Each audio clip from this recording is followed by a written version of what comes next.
السلام علیکم دوستو، اللہ تعالیٰ نے انسان کو مٹی سے کیوں بنایا؟ ایک ایسا راز جو ہر مسلمان کو جاننا چاہیے۔ کیا آپ نے کبھی سوچا کہ اللہ تعالیٰ نے انسان کو نور سے کیوں نہیں بنایا؟ آگ سے کیوں نہیں بنایا؟ سونے یا ہیرے سے کیوں نہیں بنایا؟ آخر ایسی کیا حکمت تھی کہ انسان کی تخلیق کے لیے مٹی کو منتخب کیا گیا؟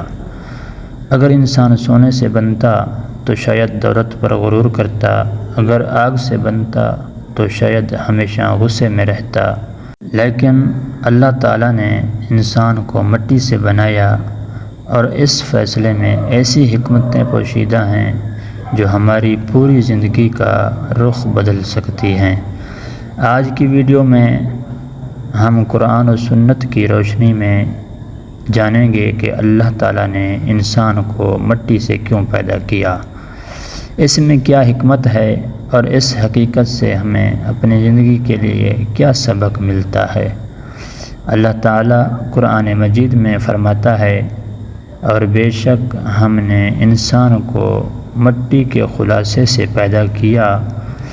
ایک اور مقام پر فرمایا، اس نے انسان کو مٹی سے پیدا کیا، یعنی یہ کوئی اتفاق نہیں تھا بلکہ اللہ تعالیٰ کا ایک حکیمانہ فیصلہ تھا۔ انسان حقیقت نہ بھولے، انسان جب دولت، طاقت یا شہرت حاصل کرتا ہے تو کبھی کبھی تکبر میں مبتلا ہو جاتا ہے، لیکن جب اسے یاد آتا ہے کہ اس کی اصل صرف مٹی ہے تو اس کا غرور ٹوٹ جاتا ہے۔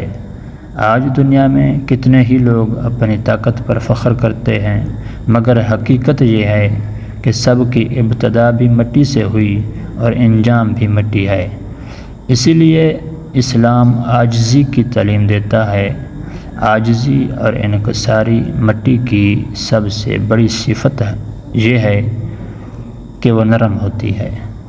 لوگ اس پر چلتے ہیں مگر وہ شکایت نہیں کرتی۔ اللہ تعالیٰ شاید ہمیں یہ سبق دینا چاہتا ہے کہ انسان بھی دوسروں کے لیے آسانی پیدا کرے، تکبر نہ کرے اور عاجزی اختیار کرے۔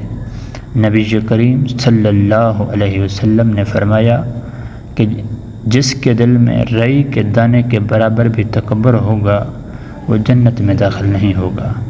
زندگی اور موت کا احساس جب انسان قبرستان جاتا ہے تو اسے احساس ہوتا ہے کہ ایک دن اسے بھی اسی میں لوٹ جانا ہے۔ قرآن مجید میں اللہ تعالیٰ فرماتا ہے، اسی زمین سے ہم نے تمہیں پیدا کیا، اسی میں تمہیں واپس لے جائیں گے اور اسی سے دوبارہ نکالیں گے۔ یہ آیت ہمیں یاد دلاتی ہے کہ دنیا عارضی ہے، اصل زندگی آخرت کی ہے۔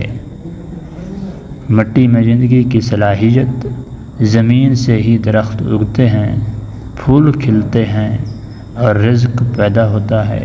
اللہ تعالیٰ نے انسان کو اسی مادے سے بنایا جس سے زندگی وابستہ ہے، اور اسی سے ہمیں یہ سبق ملتا ہے کہ انسان بھی دوسروں کے لیے فائدہ مند بنے۔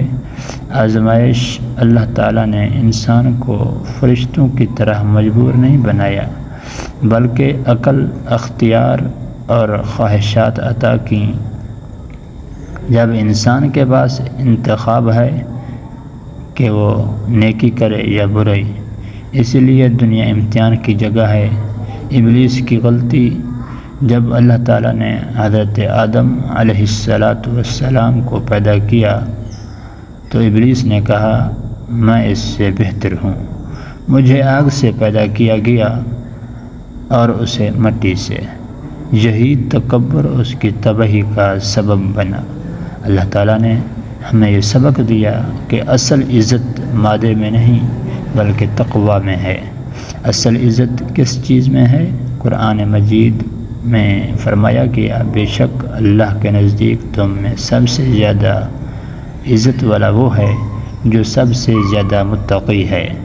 یعنی انسان کی قدر اس کے مال، رنگ، نسل یا خاندان سے نہیں بلکہ اس کے کردار اور تقوی سے ہوتی ہے۔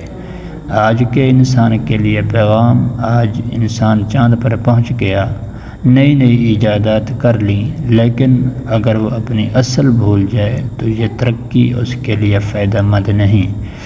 جب بھی غرور آئے تو یاد رکھیں ہم مٹی سے بنے ہیں اور ایک دن مٹی میں واپس جانا ہے۔ ہمیں کیا کرنا چاہیے؟ ہمیشہ اللہ کا شکر ادا کریں، والدین کی عزت کریں، دوسروں کے ساتھ عاجزی سے پیش آئیں، تکبر سے بچیں، اپنی آخرت کی تیاری کریں، نیک اعمال میں اضافہ کریں۔ دوستو، اللہ تعالیٰ نے انسان کو مٹی سے اس لیے نہیں بنایا کہ وہ خود کو کم تر سمجھے، بلکہ اس لیے بنایا کہ وہ اپنی حقیقت پہچانے، عاجزی اختیار کرے، تکبر سے بچے اور اپنے رب کی طرف رجوع کرے۔